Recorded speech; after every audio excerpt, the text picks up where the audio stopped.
nothing but faith.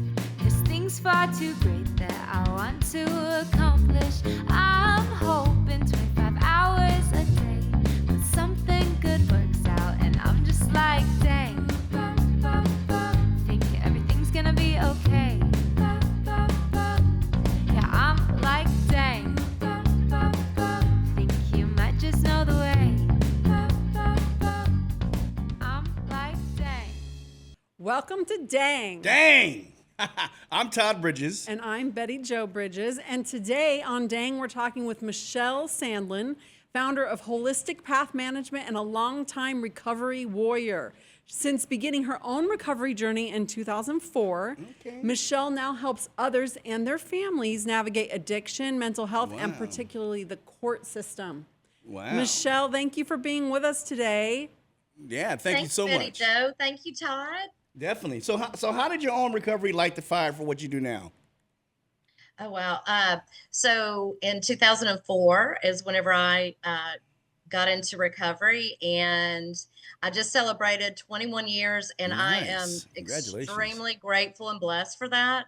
But yes, it definitely projected what my life journey would look like.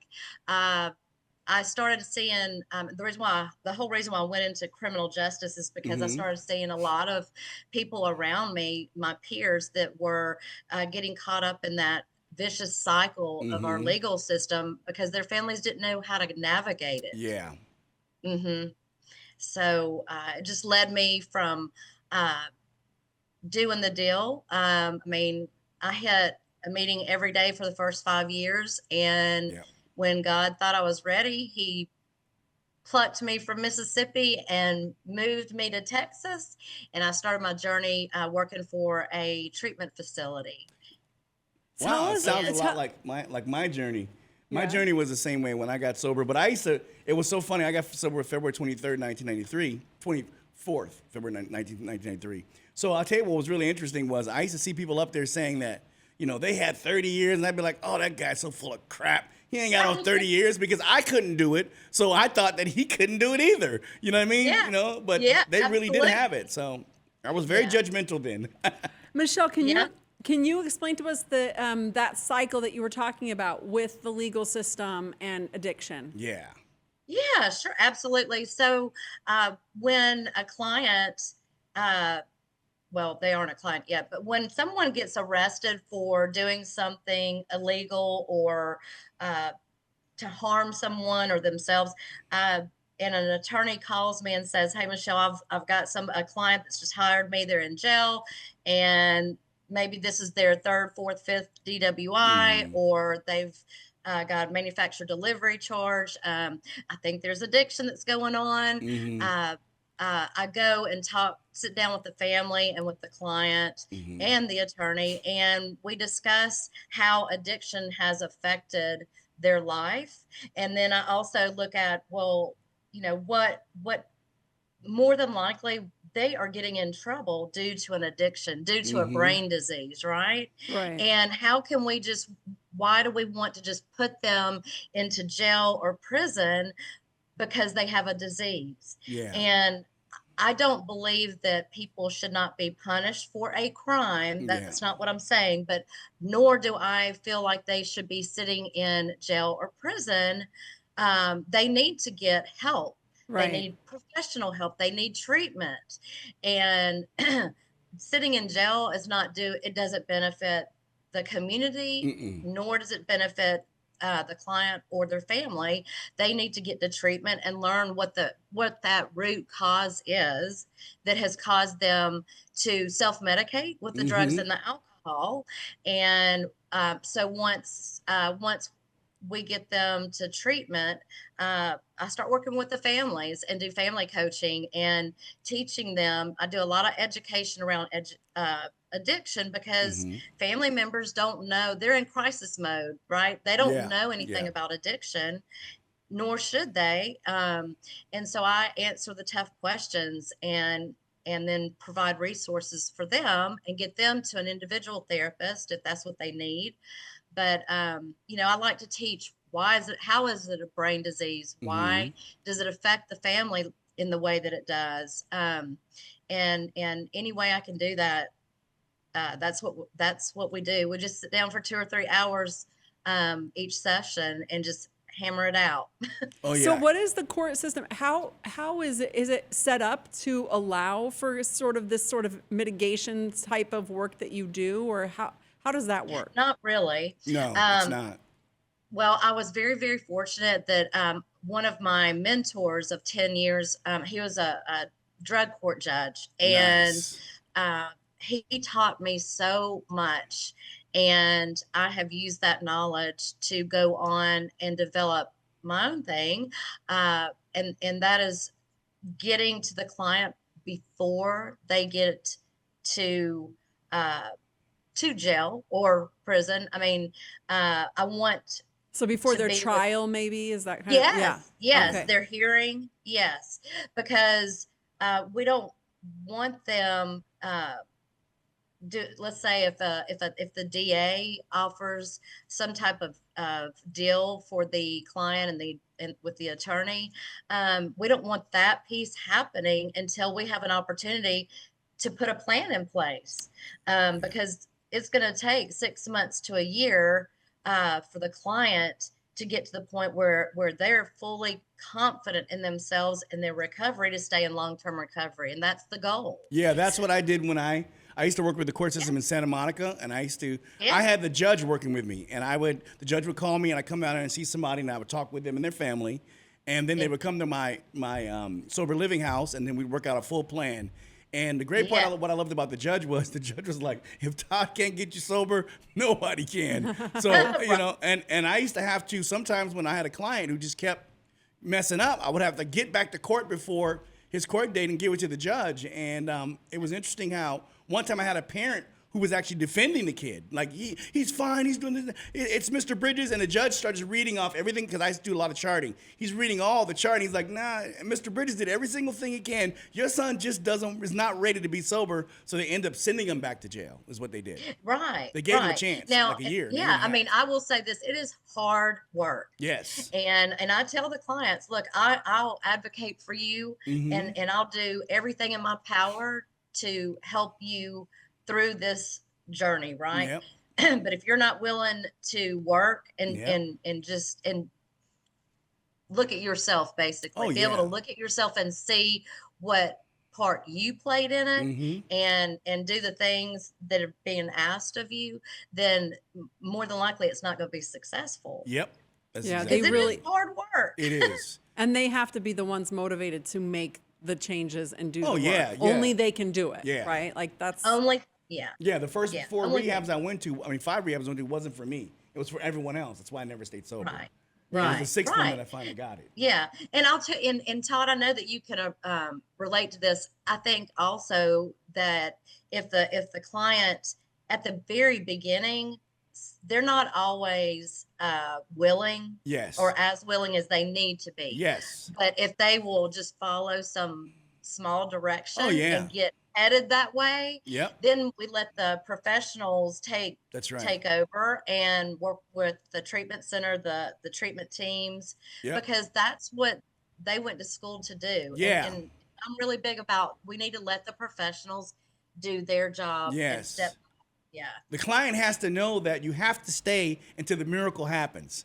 That's Right. the problem is they don't understand that. And I mean, I was so stubborn. I stayed for 2 years before the miracle happened. And then finally the miracle happened. I was like, oh my God, this is the greatest. But I was so stubborn because they kept saying, I'll be the first to go out. And I was like, I'm not going out. I'll stay here. Just to spite them, I stayed for 2 years. Then I got sober. So it worked. Yeah. The miracle hit Yeah, finally. Yeah. yeah, because the research shows that if someone can stay in some level of care, Yep. so you go to residential and Yep. then you step down, maybe PHP, IOP, step Yep. down. you're sober using a living. whole bunch of terms that I don't think people know. Can you? Oh, Can I'm you, so sorry. Yeah, will you break those apart Yeah. for Bad us? about that. Yeah. I'm bad about that. Yeah.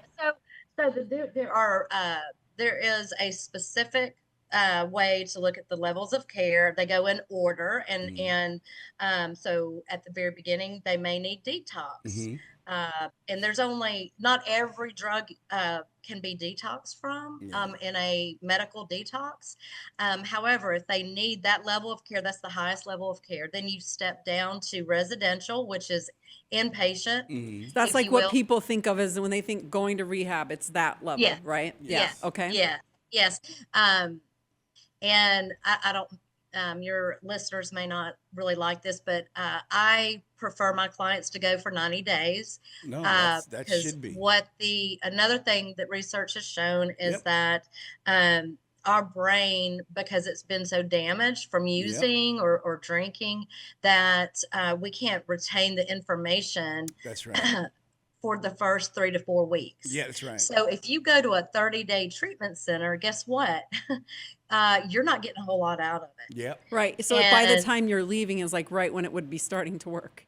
Yeah. And so that's why I always want my clients to stay for 90 days. Yep. And then from there, they can step down again and they can go to intensive outpatient with sober living. Yes. It's in that. And that's the biggest thing. That's what actually got me sober was one of his, I can't tell you who my sponsor was at the time, but he's a big, very well-known singer. He approached me and told me to go to sober living. And I had never done that before, but I was willing to listen. So you would like do leave rehab and just go home? Yeah, I would leave and go home, and then the triggers is coming, I was gone. I mean, literally, I'm telling you, I'd be driving my car, and all of a sudden somebody said, go get drugs, and I just turn and go get it, because I had no tools to prevent me from doing that. Yeah. None, zero. And that addiction will speak very loud and clear. Yes, it will. Yes, it will. So what are some warning signs, Michelle, for families to look for? Like you talked about attorneys calling you and saying, hey, I've got this client that's had these multiple, DUIs. Like, I think there's an addiction here. But what are some signs families can watch for if they've got somebody they're concerned about?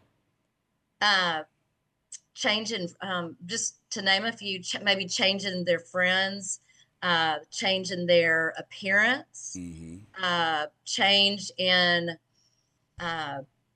their hygiene, maybe they start isolating in their bedroom and don't want to come out, don't want to go out with friends any longer. Maybe they used to go after work with all their friends to hang out occasionally, and they don't do that any longer. And I'm just thinking of things both for your young adult and for the older adult, because I service both populations. And and so those are the things for the family. A lot of times the addict will cut the family off. Yes. Because they're just too ashamed to face their family, and so there's a lot of compassion, I believe, that needs to go into it, even though the family, we've burnt bridges, right? And our family members sometimes are so angry that they can't see past what's right in their face. Yeah. And so what I try to do is I try to give them enough education so that they can make an intelligent decision based around facts and not feelings. And so my hope and what I try to do with my families that I work with is I try to get them at least to a base understanding, so that when they do go to, say, family programming at the treatment center to see their loved one, that they can actually sit all the way down in their chair and actually learn something. Yeah. And that anger is just not right there in their face. Yeah, my mom was she was very codependent until she went to Al-Anon. Yes. Once she went to Al-Anon, boy, I was cut off like. So explain what Al-Anon is, because Al-Anon is where people learn about addicts and what they're about and how they are. It's for and like how the to deal loved with them. ones of for the addicts. loved ones, yes. Right, it's meetings and for when them. my mom went to that, she cut me off and she was like, "If you go to jail, don't call me. If you don't want to go to treatment, if you don't want to go to treatment, don't call me. If you go to jail, don't call me. You're on your own." And she did the right thing. Oh yeah, it saved my life. It definitely saved my life. Yeah. Michelle, what are some of the reflexes that people have that maybe are wrong, right? Like, what do you see family members do that they maybe repeatedly you see lots of family members, different families doing the same thing. You're like, no, that's totally the wrong way to approach this. Yeah. The biggest one that I deal with is the codependency. Oh, yeah. So Explain that. Yeah, you're going to explain that a little yeah, bit. yes. So I'll give you an example. Some of my moms are literally loving their children to death. Yeah. They will not allow them to face any consequences. And as we know, as addicts, if we're not made to face those consequences of our own actions, then why do we have to change? That's Why do right. we have to get sober? So You that know? idea of like the enabling and Yes. Absolutely. not allowing Yeah. them to own the problem. Yeah. Yes, or throwing money at the problem. Yeah. It was You know, like, I've got yeah. I've That's got for a lot of sure. clients that that are everything, and they may be in their late 30s, Yeah. 40s, and parents are still paying for everything, even down to bills, right? And so I have to wean them off of that, and it's a lot of fear that goes around that for the parent, because that's the way that they're used to parenting, but it hasn't worked so far. Yeah. And so we need to just try something different. Yep. And if they'll just try, just like your loved one that's the addict, if you'll just be willing to try something different, and give me a little bit of time, I promise you that it will be much better in the long run. Yeah, well, you Even have to put it to them bluntly too, by saying, if you keep being codependent of your child, chances are you're going to kill your child. That's what they have to know. They have to understand that. That's what's going to happen. I mean, I meet my clients where they are. I meet my families where they are, but I'm like you, Todd. I don't just come out of the gate with that statement. But if they don't or can't, sometimes they feel like they just can't do it because they're terrified they're going to lose their loved one, right? But if they won't follow direction, then I have to use the hard words or the harsh language and say, you literally are going to love your son to death. Yeah. Yeah. And that is the reality. Yes, it is. And because, this disease is not something to play around with. I mean, there's deaths all the time. Yep. And it's not just of strangers, it's people that we know. That's right. So, and it doesn't matter how long you've been sober. I mean, like, yes, I may have celebrated 21 years, but unless I continue to use my spiritual toolkit every single day and do what I know, what has maintained my sobriety. Oh yeah. Then guess what? I don't have the next day or the next day after that. It's only a matter of time. That's why that's why for most of us in the program, it's one day at a time. We don't look tomorrow. You can't look at tomorrow. I have to only look at today, because if I look at tomorrow, I'm looking too far past and I may slip up today. So you have to always only look at today. It's right in front of me. Yeah, that's right. And don't dwell on the past. That's right. I mean, don't like what it says in the big book, we don't slam the door on the past. No, we don't, because we have learned from our past, and because of those life's challenges that we went through, today we are who we are, and we build from that.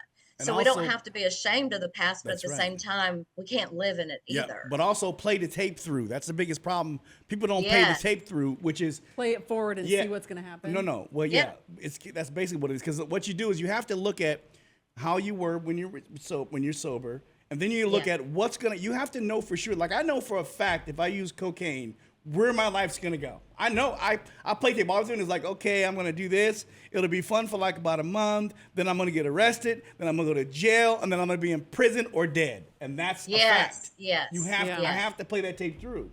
And that's right. If I don't want to do that, then I gotta maintain my sobriety. That's right. Because if we're, like what you said, if we're only thinking about the fun times. That's right. Yeah. At the end, it's not just fun times. No. It isn't. Not, or at least not where I came from. There's none left. No, right? it was not. The fun runs out. The fun, because you start getting paranoid and all kinds of crazy stuff happens. Yeah. You can't live with it. You can't live without it. It's a miserable it is. state. And you're always chasing it. That's the thing people have to know. So it's a lot better to chase video games or chase your wife around the house playing. But I remember you saying something once, Todd, where you said it's good for people to at least, like with your kids, let them know that there is this positive, like, good feeling. There is this pleasure that comes of it, but it just doesn't last. No, it doesn't because last. No, what you talked about is like, as you were growing up, they just said, just say no, just say no. They weren't giving us any tools to stay away from it. Right. That was the biggest problem. And then you would encounter it and you'd be like, well, actually, this was kind of fun. Yeah. Like, There why was are they telling me not to do it? Because there was no real explanation Of that why full not to, path, of the full that path. playing They it- just said, don't do this because we said not to. And that's okay, but that's not enough yes, explanation. Because we said not Yeah. to. That's not enough explanation. And It then you isn't. just think, well, they just don't get it. They've never Yes. tried it, so they don't realize how Exactly. awesome it is. Yep. And it's like, no, it's not that it's not awesome maybe that first couple times. It's that you have no idea what the door that you're opening. always turns and all evil. of everything that That you're is- letting yeah. out. The Yes. Pandora's box is Oh, yeah. opened, Yeah. and it's really hard to put it back. Oh, yeah. So, It sure is. Let me ask you a question. And What- then you have to take it. go ahead. I'm sorry. No, go ahead and say what you were saying.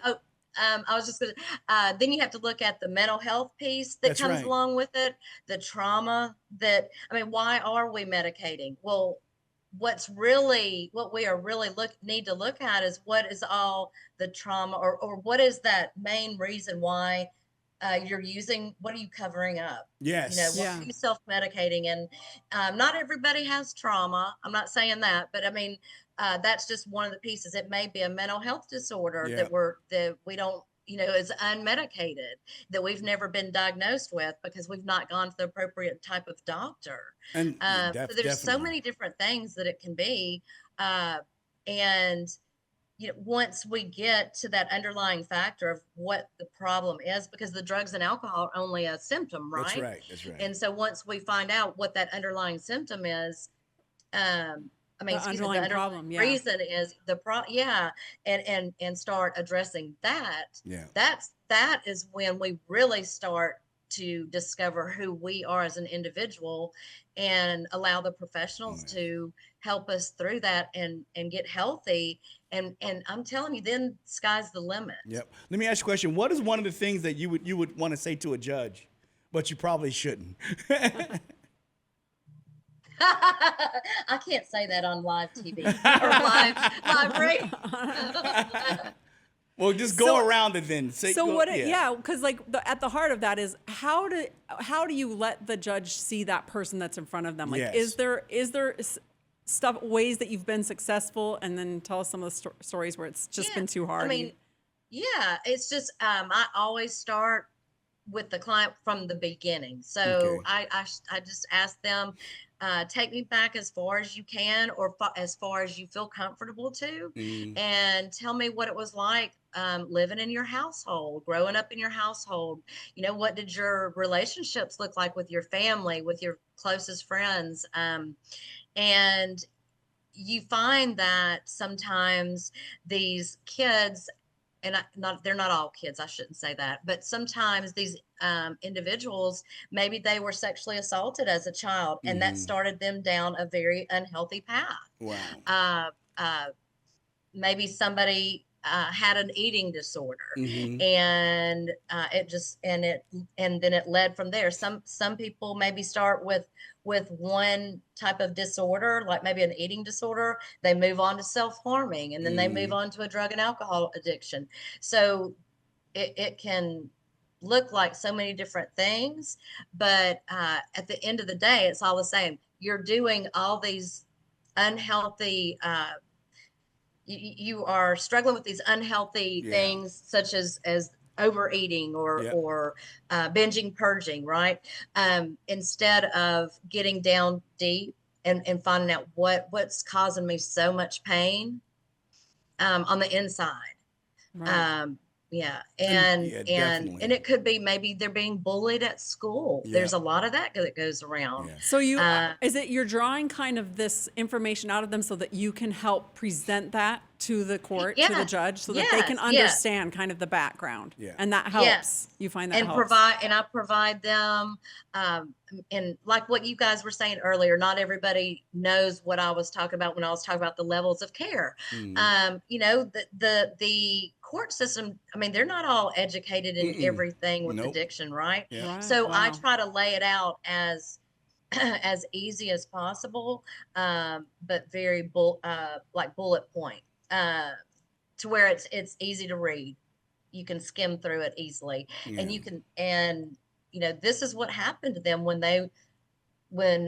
this client was a child, and saying their name and making them a actual person and not just a number. Right. And you know, Michelle was, you know, this happened to her when she was at the age of 12, which started a spiral of, you know, she started getting spiraling out of control, and went from this eating disorder to into a full-blown substance use disorder. Yeah. And now she's homeless, and now she's robbing people you know, trying to get money to buy food, excuse me, so that she can eat. I mean, there are, for every client I have, there's a different story. Oh yeah. Yeah. Well, a lot of the problem with a lot of these states are they're viewing drug addiction as when they go to jail, it's a punishment. It shouldn't be a punishment. It needs to be treatment. That's one of the biggest problems. They don't see it as being they don't see it as like having cerebral palsy, but it is. It's like having a disease. You have a disease. It is, and it's real. A real and it's disease. a brain disease. Yes, and it took so long for people to understand that it was real. People didn't buy it as being real. You know, because you can't see it under a microscope. That's right. So That's to right. speak. and it's just, but that is the way. But that is the way of it. And I would, you know, that's why I'm so passionate about helping people that are struggling with addiction, because you know, I'm sure you did not, and nor did I, wake up one morning and say, oh geez, I think I might snort something up my nose that is going to make me feel good. I mean, no. I tell people all the time, I didn't wake up and say, I'm going to throw my whole career away because I want to be a drug addict. That's not what happened. Right. Yeah. That is not what happened, you know, and people have to understand that, you know. Yes, yes. I didn't wake up one day and say, hey, I want to be the black sheep of my family and humiliate my family. Right, No, exactly. no, And more or less humiliate ourselves. That was the biggest problem, right, you know? right. Yeah. Yes, and not be respectful towards, like you said, ourselves, our bodies.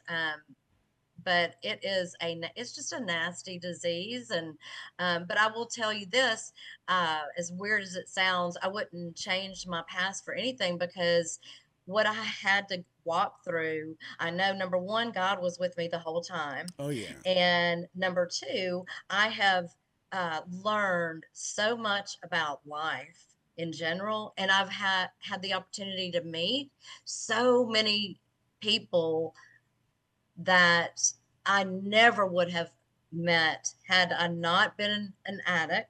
And today I'm able to help those that come after me. I mean, it's been an amazing journey for.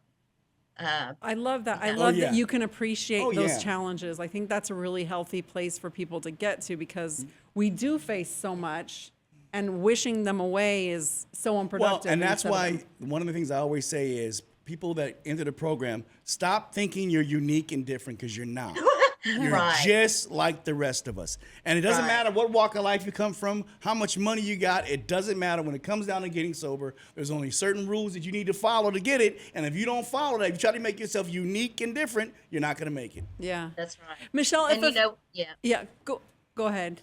Oh, I'm so sorry. I was just going to say, one thing that hurts my heart sometimes is when I hear people telling me what's going on, whether they have a legal case or not, and they're diminishing. You know, I haven't done drugs in several years, but I've been drinking a lot. Well, I just, you know, I drink, but no, I don't sit there and drink a whole pint or a whole bottle. I mean, people are so afraid to be transparent, and that's why I was saying I meet my clients where they are, because there's a lot of fear that surrounds it. But if you're not, if you don't have somebody that you can be truthful and transparent with, you're not going to get the help that you really need. That's right. Yeah, that's what I was going to say. If a family is in chaos right now, what is step one? is in chaos. Like for a family. Step one, so I think that everybody should have their own therapist, right? And so I think a therapist is a great resource to call and say, I just discovered that my child is addicted to heroin or whatever it may be. Can you provide a resource for me? Because the one thing that I feel families or loved ones do that is not helpful to them is to go to the internet and just start typing in treatment, because there's a lot, unless you know of a good website that could help you. There's a lot of bad. And we know that we're working on that right now. We can segue that into what we're all working on is something like that where they can go there and actually get it. mybestrehab.org it's coming. Right. It's in demo. We have not released the beta yet, but maybe by the time this episode comes out, it will be. That's what we're trying to do, because Michelle is working with us on that effort. So. Not every rehab is a great rehab. I'm so excited. I'm so excited because I tell you what, I have more families tell me, I wish that we would have gotten to you so much sooner, because we wouldn't have had to go through XYZ. And because there's a lot of those unsavory companies that pay a lot of money to be on the top of the list when you're searching. And so and that's what the families click on, and then they get just sent around, a whole other batch of problems that they just don't need right then. A lot of these companies want them to go out, relapse, and come back so they keep getting paid money. It's not about saving their lives. It's about them keep making money and putting money in their pocket. This really highlights the importance of mybestrehab.org as being better step number one for people. Yes, it is. Michelle, thank you so much for joining us. Thank you, Michelle. Really appreciate it. Such a great discussion. Thank y'all so much. I really enjoyed talking to y'all. Thank you. We had a good time talking to you, too. Okay, thanks. She enjoy talking to y'all. I know her accent. I know. Yes. Okay, so yes, I'm from Mississippi and I live in Texas. So what can I say? Oh, I get it. Trust me. Yeah, I was married to a country girl a long time ago, so I get it. Well, it's ToddFlix time. ToddFlix times, and today we're talking about Tulsa King with Sylvester Stallone. It's on Paramount Plus. It's on Paramount Plus. And he plays a mob guy who gets put out to pastor. He went to jail, He went to jail first for a guy who actually, I can't give away the plot. Yes. He went to jail, he gets out, then he gets in the mob, throws him away to this Tulsa, Oklahoma, throws him away far. Basically exiled him, right? Yeah, gets rid of him because they feel, and then all of a sudden he makes an astonishing comeback in Tulsa and becomes very huge there, makes a lot of money, and then they want back. And it's a whole different ballgame. So this is one of those gritty dramas. It's Taylor Sheridan, which is Yellowstone, and all those shows. But also they get to see how good Stallone really is. I don't think a lot of people realize how good of an actor Sylvester Stallone is. He's a great actor. And if you watch this, you get to really see how good he is. And I love it because they have a multi-racially mixed cast. They have Native Americans. They have black people. They got everybody in this. And it's really great. You should watch it. And you can see it on Paramount Plus. There's two seasons right now on Paramount Plus. And we're all anticipating the third season. I cannot wait. So check it out. Tulsa King, Sylvester Stallone, the guy from Rocky. If you may not know, that's who it is. So I got a soft spot for Sylvester Stallone because of our Rocky. Because we got Rocky. Yeah. Oh, that's right. You got a Rocky. My son's Rocky. But he's no fighter. No. He's a lover, not a fighter. Well, dang. Thank you for coming. Please check it out, like and subscribe, and we'll share see you next time. Share this episode, too. It's an important one. If you know anybody who could use it, please share. If you know anybody who needs recovery, or you know somebody who needs recovery, share this episode with them. Make sure they look at it so they can figure out how to help themselves so they can become better themselves. Yes. They can better themselves. There we go. See you next time. Like and subscribe.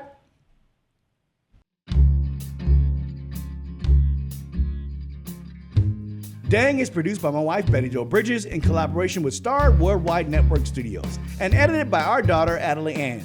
She's also the musician responsible for our theme music, so go check out Adelie Ann wherever you stream your music. Have a question or topic you want us to cover? Send us your suggestions at dangpodcast.com. Do me a favor.